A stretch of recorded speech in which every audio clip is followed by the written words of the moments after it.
Bapak, Ibu, saudara-saudari, dan anak-anak yang terkasih, selamat pagi. Salam belas kasih dari hati Yesus yang Maha Kudus. Salam sehat, semangat, dan gembira selalu. Hari ini, Kamis 12 Januari 2023, kita akan mendengarkan dan merenungkan sabda Tuhan dari Injil Markus bab 1 ayat 40 sampai 45. Sebelumnya, mari kita membuat tanda kemenangan Kristus. Dalam nama Bapa dan Putra dan Roh Kudus. Amin. Sekali peristiwa, seorang sakit kusta datang kepada Yesus. Sambil berlutut di hadapan Yesus, ia mohon bantuannya, katanya, "Kalau engkau mau, engkau dapat menahirkan aku." Maka tergeraklah hati Yesus oleh belas kasihan. Lalu ia mengulurkan tangannya, menjamah orang itu dan berkata kepadanya, "Aku mau, jadilah engkau tahir." Seketika itu juga lenyaplah penyakit kusta orang itu, dan ia menjadi tahir. Segera Yesus menyuruh orang itu pergi dengan peringatan keras, katanya, "Ingatlah, janganlah engkau memberitahukan hal ini kepada siapapun. Tetapi pergilah, perlihatkanlah dirimu kepada imam, dan persembahkanlah untuk penahiran persembahan yang diperintahkan oleh Musa sebagai bukti bagi mereka." Tetapi orang itu pergi memberitakan peristiwa itu dan menyebarkannya kemana-mana, sehingga Yesus tidak dapat lagi terang-terangan masuk ke dalam kota. Yesus tinggal di luar kota, di tempat-tempat yang sepi. Namun, orang terus juga datang kepadanya dari segala penjuru. Demikianlah sabda Tuhan. Terpujilah Kristus. Bapak, Ibu, saudara-saudari, dan anak-anak yang terkasih, hari ini kita mendengarkan sabda Tuhan mengenai Yesus menyembuhkan orang yang sakit kusta. Pada zaman Yesus, penyakit kusta merupakan hukuman dari Allah atas dosa. Orang yang sakit kusta dinilai najis, dianggap kotor dan berdosa. Hanya Allah yang bisa menahirkan atau menyembuhkannya. Dalam kisah penyembuhan orang sakit kusta ini, nampak sekali pewahyuan diri Yesus dan peranan iman dalam pewahyuan itu. Yesus menyembuhkan penderita kusta karena penderita kusta itu percaya kepada Yesus dan percaya bahwa ia bisa menyembuhkan sakitnya. Hal itu berarti orang itu percaya bahwa Yesus kuasa yang hanya dimiliki oleh Allah saja, yaitu menyembuhkan penyakit kusta.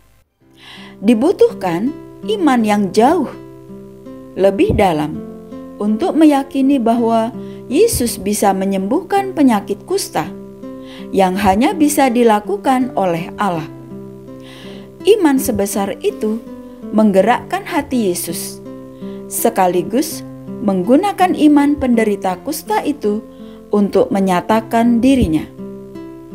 Yesus memang bisa dan mau menyembuhkan penyakit kusta orang itu, sekaligus mau menyatakan bahwa ia bisa dan mau menyembuhkan penyakit kusta itu karena ia adalah anak Allah, Mesias yang diutus Tuhan untuk menyatakan kerajaan Allah. Diharapkan dengan tindakan Yesus menyembuhkan orang kusta, ia dikenali sebagai Mesias, Putra Allah yang datang untuk menyelamatkan bangsa Israel. Namun, ternyata Yesus tidak ingin orang yang disembuhkan itu bercerita banyak tentang pribadi yang menyembuhkannya. Cukup kalau orang kusta itu melaporkan dirinya kepada imam dan mempersembahkan kurban syukur sebagai tanda ia telah ditahirkan. Mengapa demikian?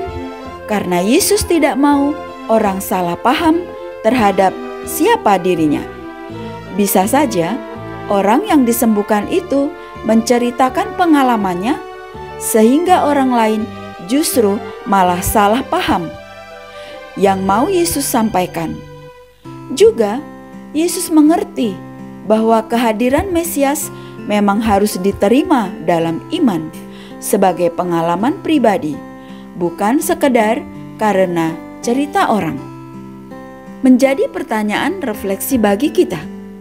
Apakah kita mempunyai pengalaman pribadi berjumpa dengan Tuhan? Mungkin melalui peristiwa disembuhkan, peristiwa pertolongan, dibebaskan dari kesulitan, atau mengalami mujizat sehingga kita menjadi lebih percaya dan mampu mengandalkan Tuhan seperti orang kusta itu? Apakah kita juga bisa menghargai pengalaman pribadi orang-orang yang mengalami Tuhan dalam hidupnya? Pengalaman Tuhan yang dibagikan kepada sesamanya yang juga mengalaminya akan sangat meneguhkan kedua belah pihak. Tuhan menjadi semakin nyata dirasakan kehadirannya di dalam hidup kita. Kita hidup berdasarkan keyakinan akan kuasa kasih Allah kepada kita. Maka mari mohon berkat Tuhan agar Tuhan semakin menguatkan iman kita. Ya Bapa, kami bersyukur kepadamu atas sabdamu yang boleh kami dengar dan renungkan hari ini. Semoga Engkau semakin menambahkan iman kami, kini dan sepanjang masa. Amin. Dalam nama Bapa dan Putra dan Roh Kudus. Amin. Terima kasih. Selamat beraktivitas hari ini. Tuhan menyertai kita semua. Amin.